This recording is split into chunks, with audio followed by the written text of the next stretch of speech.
नमस्कार. जय लवजी. जय भीम मित्रांनो. मी अविनाश पारे तुमचं पुन्हा एकदा स्वागत करतोय लोकशाहिराची साहित्य चर्चा या आपल्या युट्यूब चॅनलमध्ये. मित्रांनो, आपण लोकशाहीर अण्णाभाऊ साठे यांची एक प्रसिद्ध कादंबरी वारणीचा वाघ हिचं वाचन करत आहोत. तर त्याच मालिकेतला आजचा हा 7वा भाग. आपल्या चॅनलवर नवीन असणाऱ्यांनी चॅनलला सबस्क्राईब करा, व्हिडिओला लाईक आणि जास्तीत जास्त शेअर करा. सत्तू त्या खोपीत पडून गोंदा कुठं गेला असेल, त्यानं किती मजल मारली असेल, त्याला फकीरा भेटला असेल का, याबद्दल विचार करीत होता.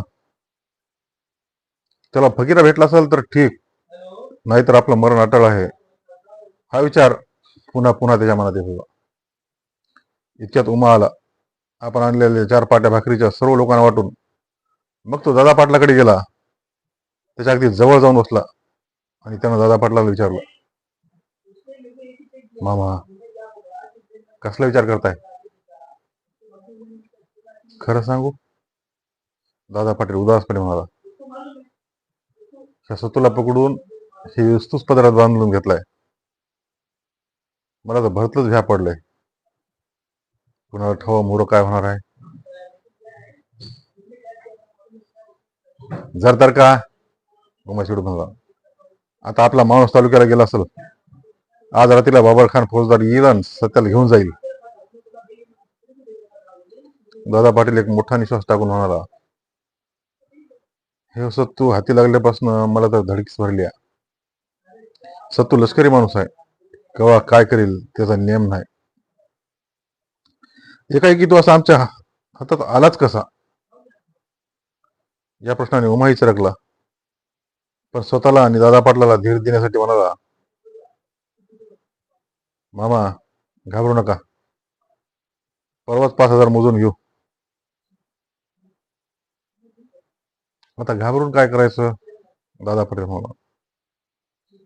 पण इंग्रजाला डोईजड झालाय, तोच सत्तू आहे. जर का तो हातचा गेला तर वंशाला दिवाच उरणार नाही. या बोलानं उमा दुःखी झाला, संतापला आणि सूर्योदयापर्यंत आपण सत्तूचं डोकं मारलं तर काय होईल याचा विचार करू लागला. पण दादा पाटीलच म्हणाला, उमाजी, जरी आपण सत्तूचं डोकं मारलं, त्याला ठार केला, तरी आपला जीव वाचणार नाही, त्याची माणसं गप्प बसणारी नाही. ती आपल्या मनातील सत्तूला ठार मारण्याचा विचार दादा पाटलाचा ऐकून गेला काय, अशी शंका येऊन उमा चटकन उठला. आणि हा उमा सत्तूचा खून करील काय अशी दाट शंका दादा पाटलाला घेऊन बसली. फकीरा आणि गोंधागोंधळी हे माणसं जमीत बहादूरवाडीच्या दिशेने निघाले आणि बघता बघता तो गावदरीला येऊन पोहोचला. फकीरा आपल्या पांढऱ्या शुभ्र घोड्यावर बसला होता. साधू, सावळा, पिरा, मुरा, बळी, हरी, रामा अशी 50 माणसं त्याच्याबरोबर धावत होती. बहादूरवाडीच्या गावदरीला एक माणूस आडवा आला. त्यानं दरडावून विचारलं, कोण आहे ते? कोण? आकाराम? गोंधानं प्रत्युत्तर दिलं.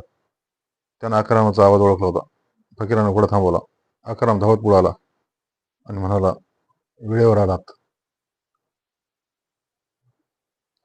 पण इकडे कसं काय? गोंधानं आतुर होऊन विचारलं. आकाराम उत्तरला, दादाला मळीला पानवट्याच्या वर दादा पाटलाच्या उसाजवळ बांधून ठेवलाय. उमाचा एक माणूस बाबर खान फौजदाराला चिठ्ठी घेऊन जात असताना आम्ही त्याला अटक करून ठेवलाय. शाब्बास बहादरानो, फकीरा म्हणाला, माझं अर्ध काम झालं, चला. त्यानं टाच मारली आणि तो नदीकडे जलदीनं निघाला. चालता चालता तो गपकन थांबला. त्यानं आजूबाजूला निरखून पाहिलं. माशांचा हिवळ वास येत होता. बाजूला भुयांची घरं होती आणि त्यांची जाळी एका कोपावर वाळत पडलेली होती. ती पाहून फकीरा म्हणाला, सावळू नाना, त्यातली 2 जाळी घे आणि चल. सावळानं 2 जाळी ओढली म्हणजे सर्व मळीकडे धावत निघाले. आमच्या काही लोकांनी मगाशीच उमावर हल्ला करायची घाई चालवली होती, आकारा म्हणाला. पण मी त्यांना अडवलं, कारण आमचा हल्ला आला असं मला समजलं असतं तर त्यानं दादाचं डोकंच मारलं असतं. खरं आहे तुमचं. तुम्ही आपलं डोकं शाबूत ठेवलं म्हणून तुझं डोकं वाचलं. फकीरा निरखून पाहत म्हणाला, आम्हाला वाळूक तोडायचं आहे, पण वेलीला दुखवायचं नाही आणि वाळकाला बी दुःख द्यायचं नाही. आता सारच ठीक होईल. ते सर्व पाणवठ्यावर आले. फकीरानं आपला एक घोडा एका जाडीत बांधला, करकसून कंबर बांधली आणि मोठीत तलवार आवळून तो म्हणाला, सावळू नाना आणि बळी, तुम्ही दोघांनी भुईवंशान दिवट्या घेऊन मासे मारण्याचं सोंग करीत नदीनं वर यायचं आणि आम्ही साऱ्यांनी जिथं सत्तू आहे तिथपातूर वाघासारखं जायचं. उमा चौगुल्याच्या लोकांचे डोळे भुयांच्या दिवट्याकडे गेले की आम्ही एकदम हत्यार चालवायची. सत्तूवरचा पहारा कापून काढायचा. उमाचीने आमची लढाई पेटली की सावळू नाना आणि बळी यांनी उमा चौगुल्याच्या उघड्या पाठीवर वार करायचा. हे सगळं नीट ध्यानात ठेवा. चला नाना जा.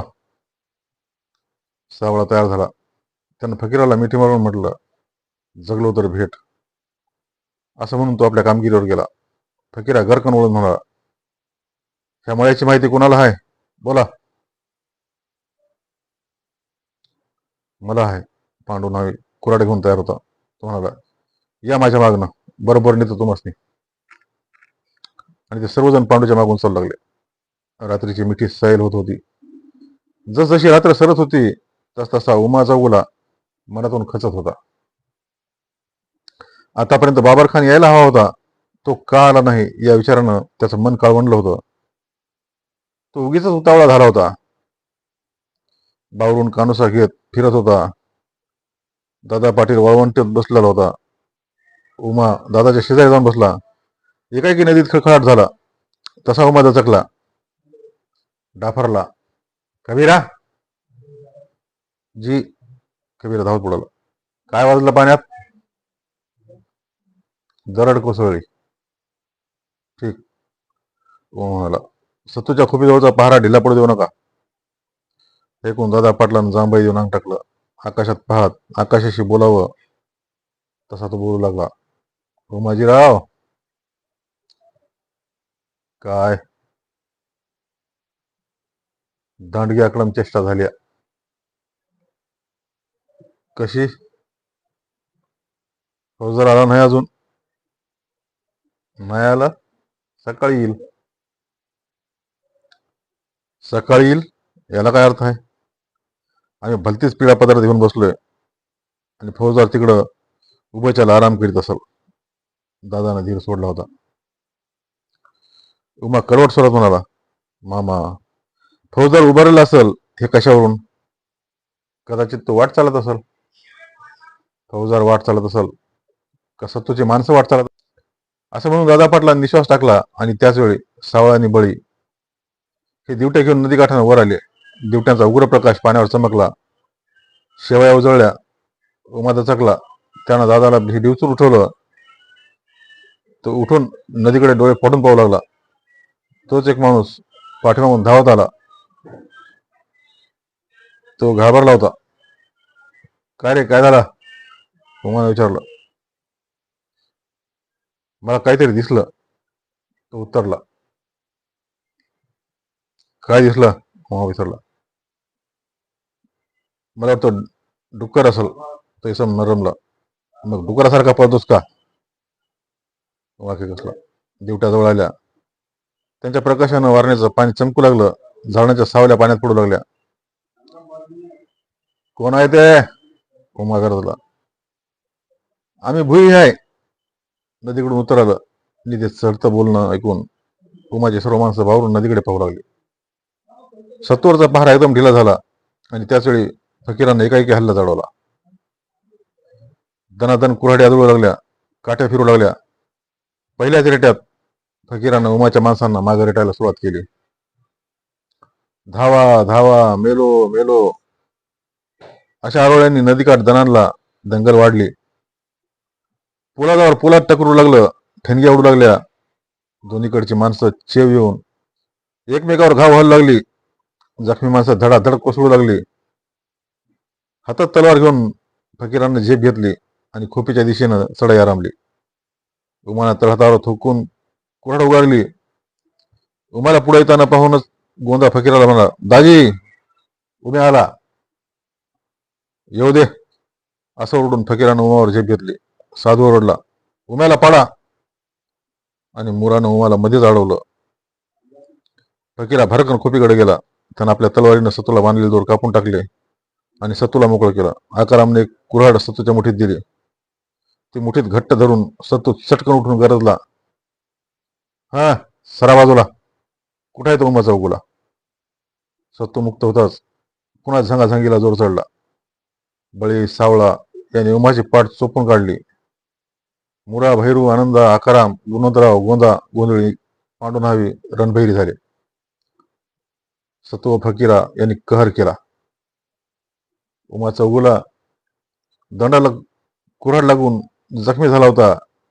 दादाच्या पायाला जखम झाल्यामुळे तो लंगडत माघार घेत होता. उमाच्या माणसांचा धीर खचून ते बेहिम्मत झाली होती आणि पळायचा विचार करीत होती. तो दादा पाटील उमाचा उगुला यांनी नदीत उड्या घेऊन पळ काढला. तशी त्यांची सारीच माणसं वाट दिसेल तिकडे पळ सुटले. रात्रीच्या वेळी पळत्या पाठीमागून पळू नये म्हणून फकीरानं आपली माणसं एकत्र केली. दंगल शांत झाली. सत्तूने फकीरा होते म्हणून उमा मागे फिरला, नाहीतर त्यानं कहर केला असता. असं सर्वच जण बोलू लागले. सर्व शांत झाले तेव्हा सत्तूनं कुऱ्हाड टाकली आणि फकीराला मिठी मारली. सद्गतीत होऊन तो म्हणाला, नाईक तुम्ही आलात म्हणून हा सत्तू वाचला. आता माझ्या कित्येक आया बहिणी हा वारणा खोरा तुम्हाला दुवा देईल. ह्या दुवा देण्याचा काय सवाल आहे? फकीर म्हणाला, भोसलं, दगडाला दगडाची गरज लागते. मग मी तर माणूस आहे. पण नाईक तुमच्यासारखी माणसं फार कमी आहेत. सत्तू गंभीर होऊन म्हणाला, तुम्ही माझ्या शिरावर उपकारचा डोंगर रचलाय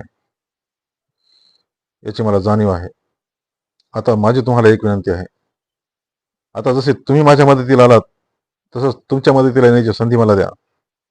मी धावत येईल, नव्हे ही वारणात वळून घेऊन येईल.